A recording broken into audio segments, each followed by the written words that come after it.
Olá, boa noite. Veja os destaques do Jornal Capixaba. Operação da Polícia Civil apreende pela primeira vez no estado o MD, uma droga mais potente que o êxtase.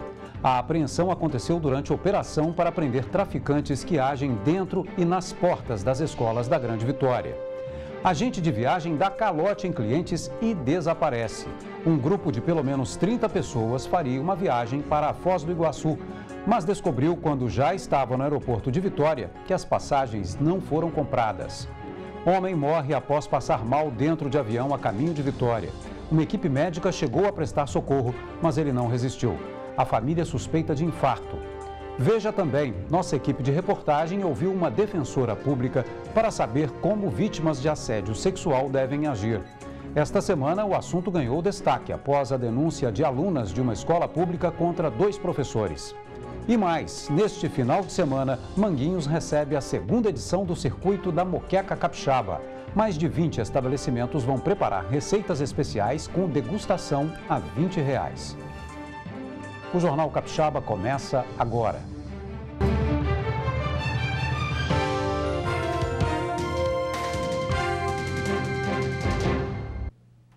Um alerta para quem está programando viajar nas férias. O dono de uma agência dá algumas dicas para que a viagem dos sonhos não vire pesadelo. Solicitar documentos das reservas com antecedência e desconfiar de preços muito baixos são atitudes que devem fazer parte do check-in. Assim, é possível evitar transtornos e prejuízos, como os enfrentados por um grupo que sonhava conhecer as cataratas do Iguaçu. 6h30 da tarde era o horário marcado no aeroporto de Vitória com um grupo que tinha como destino a cidade de Foz do Iguaçu. A excursão, que custou R$1.000, estava prevista para sair no dia 19 de junho, mas os passageiros ficaram no saguão do aeroporto, aguardando o guia de viagens, que não apareceu. Deu 6h30, deu 7 horas, deu 7h15. Nós falamos assim, gente, vamos fazer o check-in? E a gente vai despachando as malas para quando o voo sair já está tudo certo. Só que aí quando começamos aí no balcão para fazer o check-in, não tinha passagem nenhuma. Uma das vítimas conta que o homem que negociou a viagem alegou não ter comparecido para embarcar os passageiros por ter sido assaltado. Ele afirmou ter sido esfaqueado, chegou a enviar uma foto com ferimentos na barriga. Os passageiros, então, foram em busca de informação, procuraram a companhia aérea e ligaram para o hotel onde ficariam hospedados, mas não encontraram nenhuma reserva em nome deles. Não tinha viagem nenhuma, nem para mim, nem pelo meu grupo, que era de aproximadamente 35 pessoas. Essa auxiliar de serviços gerais programou a viagem com outras 4 irmãs. Era para ser um passeio em família, mas se transformou em um pesadelo e prejuízo. Principalmente o psicológico da gente, né? Quem estava com a expectativa de ir para essa viagem. E fora que a gente gastou dinheiro comprando roupa. A agência de turismo, que supostamente teria aplicado o golpe, divulgava os pacotes de viagem pelas redes sociais e por indicação. O guia já era conhecido no estado por fazer outros passeios. Por esse motivo, as vítimas não desconfiaram de que poderiam estar caindo em um golpe. Este vendedor já tinha viajado para o interior do estado com a mesma agência, mas desta vez saiu no prejuízo de R$1.400. O que ele fez com essas pessoas não é coisa de pessoa que tem coração. As pessoas se programaram, compraram roupa, muitas pessoas vieram de Pedra Azul para cá, muitas pessoas juntaram 5, 4 irmãs para viajar. Segundo as vítimas, o guia continua vendendo viagens para fevereiro em Fernando de Noronha por R$1.200. Nós tentamos falar com ele pelos telefones divulgados, mas não conseguimos realizar contato. Sua chamada está sendo encaminhada para a caixa postal e estará sujeita à cobrança após o sinal. Ele continua, mesmo depois de todo esse ocorrido, continua vendendo viagem, continua vendendo pacote para Fernando de Noronha, informando que teve um pequeno imprevisto com as pessoas, mas que está tudo resolvido, coisa que não está nada resolvido. Marcelo é dono de uma agência de turismo consolidada no mercado.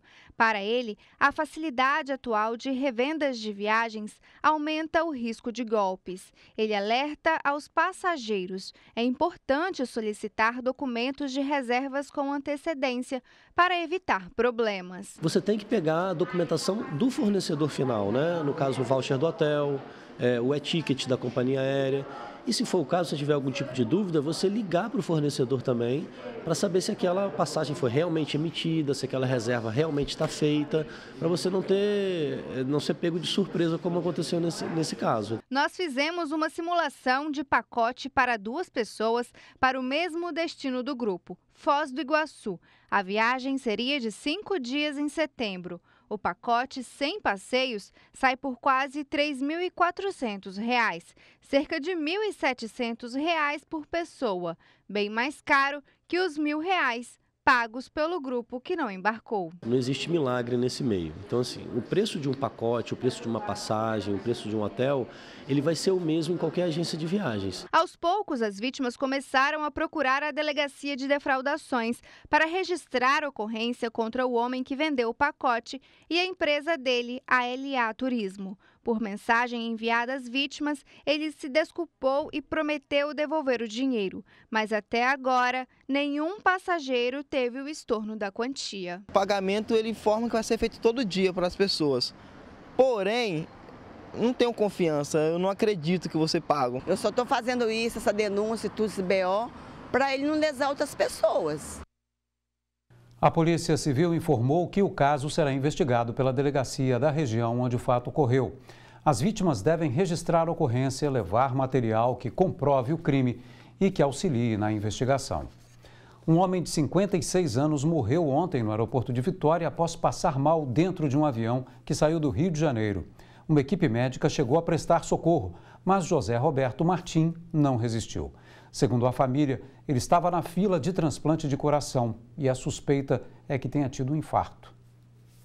O corpo de José Roberto Martim, de 56 anos, foi liberado pela família hoje pela manhã no Departamento Médico Legal.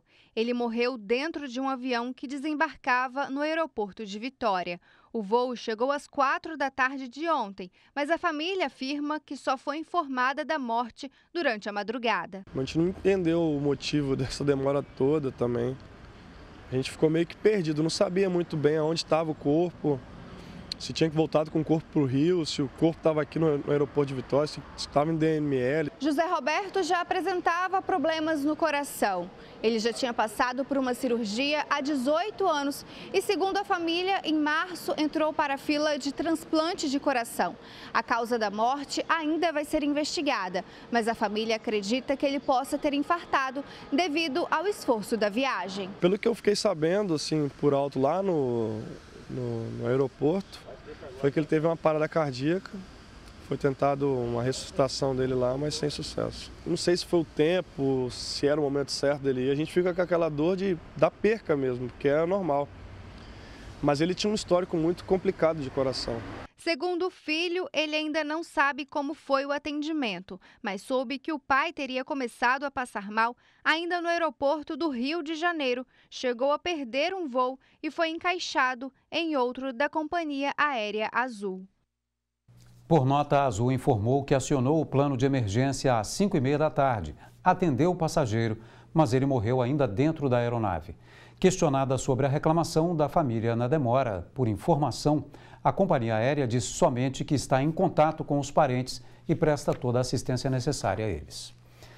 Uma operação da Polícia Civil prendeu um traficante internacional e apreendeu pela primeira vez no estado o MD, uma droga mais potente que o êxtase. A apreensão ocorreu durante a operação para prender traficantes que atuam dentro e na porta das escolas.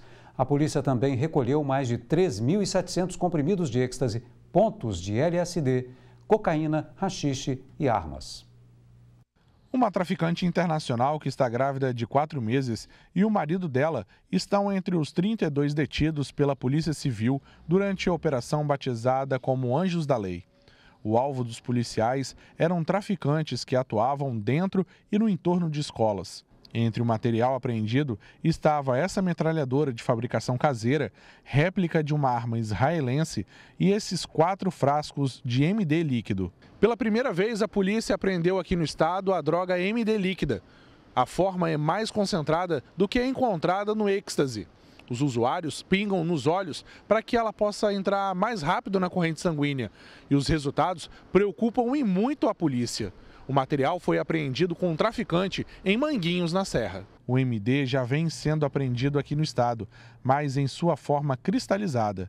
A forma líquida provoca efeitos muito piores, segundo o delegado. A gente, seguindo as investigações de um traficante que estava na proximidade das escolas, a gente chegou ao fornecedor desse traficante. Foi apreendida essa grande quantidade de comprimidos e o MD líquido, que algumas pessoas costumam pingar tanto nos olhos como na boca.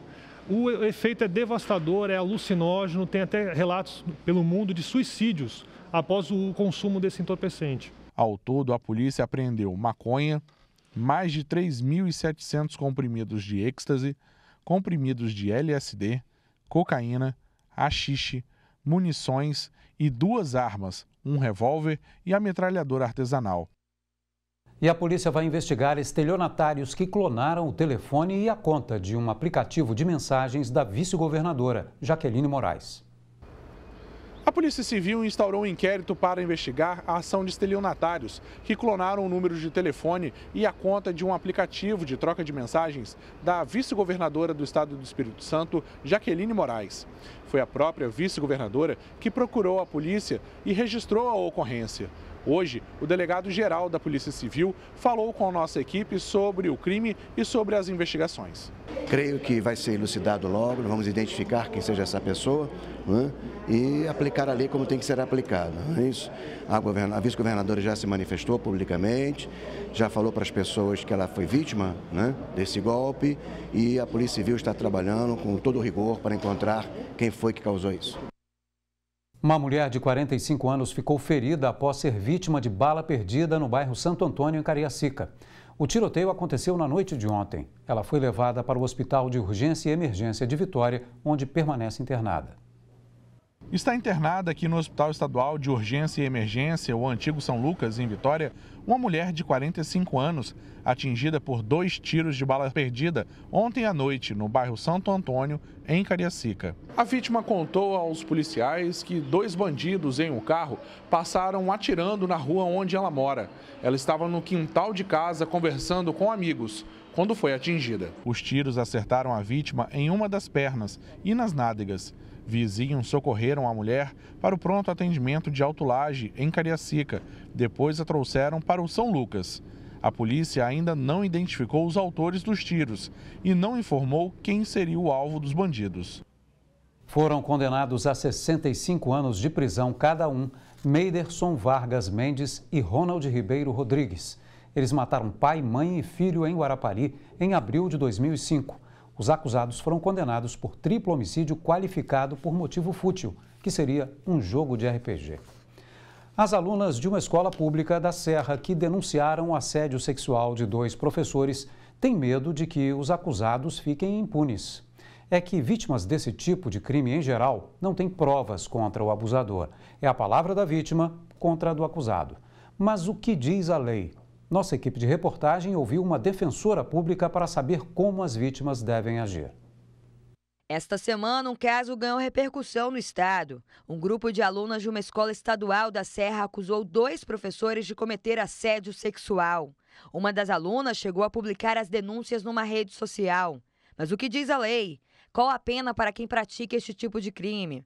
O Jornal Capixaba ouviu uma defensora pública do estado para entender sobre o crime, que consta no artigo 216 do Código Penal brasileiro. O assédio sexual previsto no Código Penal é o ato de constranger alguém com o intuito de receber um favorecimento sexual, se utilizando da ascendência ou de uma relação de hierarquia inerente ao exercício de cargo, emprego ou função. Segundo a defensora, como a lei cita o vínculo de emprego, cargo ou função, a decisão judicial pode ser divergente quando o assédio acontece em outro âmbito. A exemplo da situação na Serra que envolve a relação professor e aluno. Existem doutrinadores que entendem que essa relação de hierarquia abrange, sim, a relação entre o professor e aluno, e existem doutrinadores que entendem que a relação necessariamente haveria necessidade de haver uma relação de trabalho. Ela esclarece ainda as diferenças entre os crimes de assédio e importunação sexual. A importunação sexual implica a prática de um ato libidinoso não permitido pela vítima, não consentido pela vítima, que não configure um ato mais grave, como por exemplo um estupro. A importunação implica a prática de um ato, sendo que o assédio sexual então se configura como mero constrangimento. Em muitos casos, os crimes sexuais acontecem sem a presença de testemunhas e a vítima não consegue reunir provas suficientes. O que fazer nessa situação? Qual o melhor caminho para não deixar o criminoso impune? A defensora esclarece que a palavra da vítima tem um forte peso na justiça.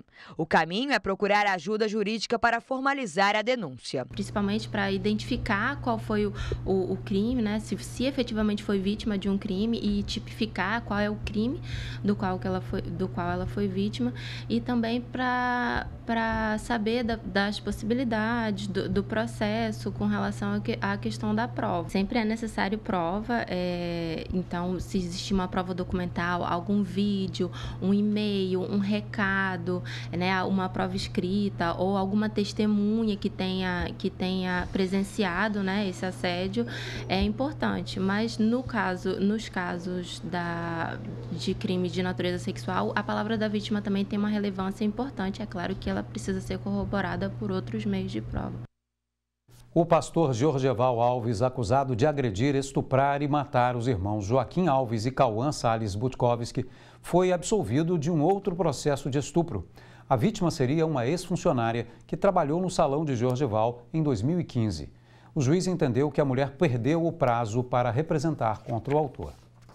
A seguir, Festival de Moqueca vai agitar o balneário de Manguinhos neste final de semana. Mais de 20 estabelecimentos vão oferecer pratos de degustação com preço único de R$20.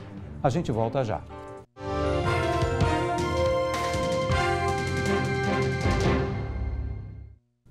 Neste final de semana, Manguinhos recebe a segunda edição do Circuito da Moqueca Capixaba. Mais de 20 estabelecimentos vão preparar receitas especiais com degustação a R$20.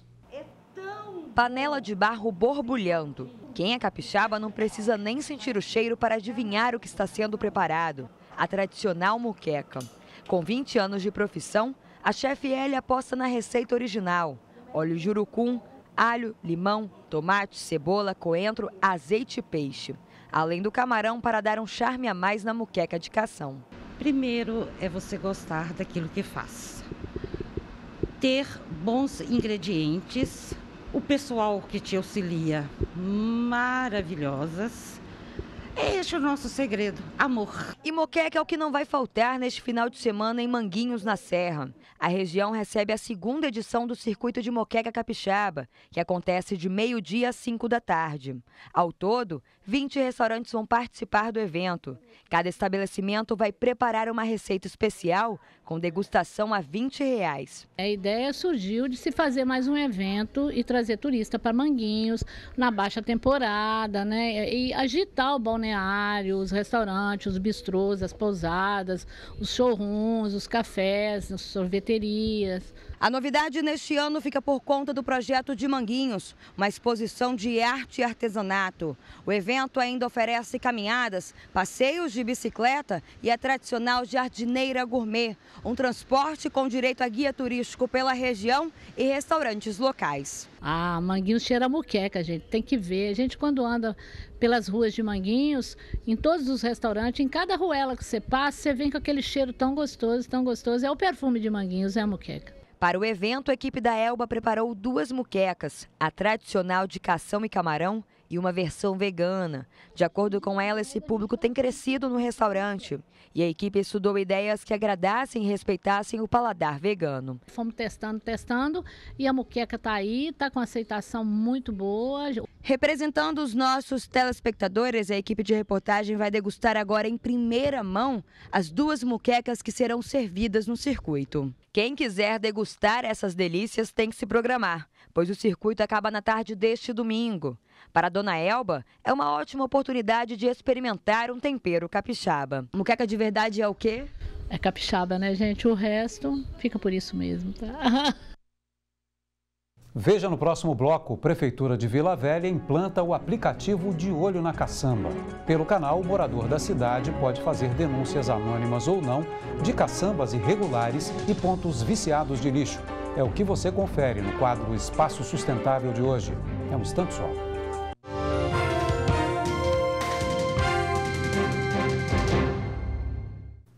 Vila Velha ganhou um reforço na luta contra os pontos irregulares de depósito de lixo. A Prefeitura implantou o aplicativo De Olho na Caçamba. Pelo canal, o morador da cidade pode fazer denúncias anônimas ou não de caçambas irregulares e pontos viciados de lixo. É o que você confere agora no quadro Espaço Sustentável de hoje. Eles estão em muitos bairros. Basta circular um pouquinho por Vila Velha para flagrar pontos viciados de lixo como este. São aqueles locais onde a população descarta o lixo de forma incorreta, atraindo sujeira, bicho e mau cheiro.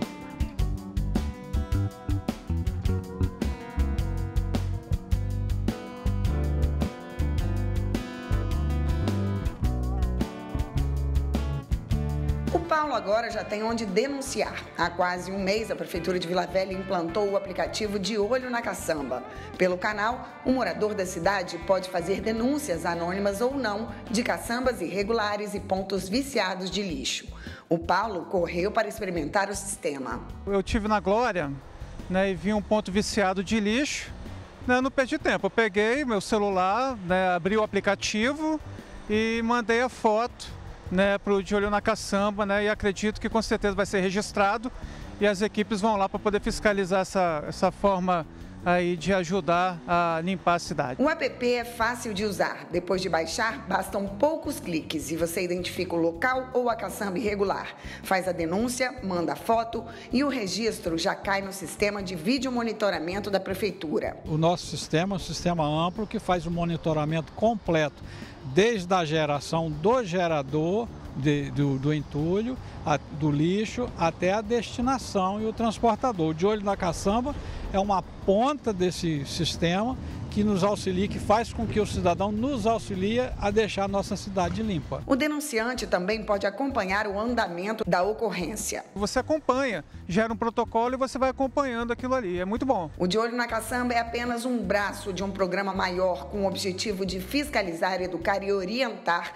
também quem contrata uma obra de construção civil. Como sabemos, esses, como outros tantos tipos de resíduos, têm que ter o seu descarte correto. É uma ferramenta muito boa que nos auxilia bastante e quem é que não quer que a sua cidade fique limpa? Então, nesse aplicativo, que é o De Olho na Caçamba, que é o aplicativo para o cidadão, que ele pode baixar tanto para Play Store como da Apple, ele baixa no seu aplicativo, se cadastra ou não, ele pode fazer uma denúncia anônima, ele registra com 3 ou 4 cliques, ele registrou aquela denúncia, tanto um descarte irregular como uma caçamba irregular, ou tem algum lixo, alguma coisa errada naquela casa, vai registra, fotografa e cai no nosso sistema de monitoramento para futuro a gente ir lá e acompanhar e ver e averiguar aquela ocorrência, se for o caso notificar, multar, recolher também a caçamba que tiver irregular. E orientar também. O nosso trabalho maior é orientar a população a fazer a sua destinação correta do lixo. O secretário lembra que é importante o comprometimento da população. Fazer uma cidade mais limpa e agradável é papel de todos. Se a gente tomar essas pequenas medidas, né, de educativas, orientando outras pessoas também a fazer a mesma coisa, a nossa cidade com certeza vai ficar muito mais bonita.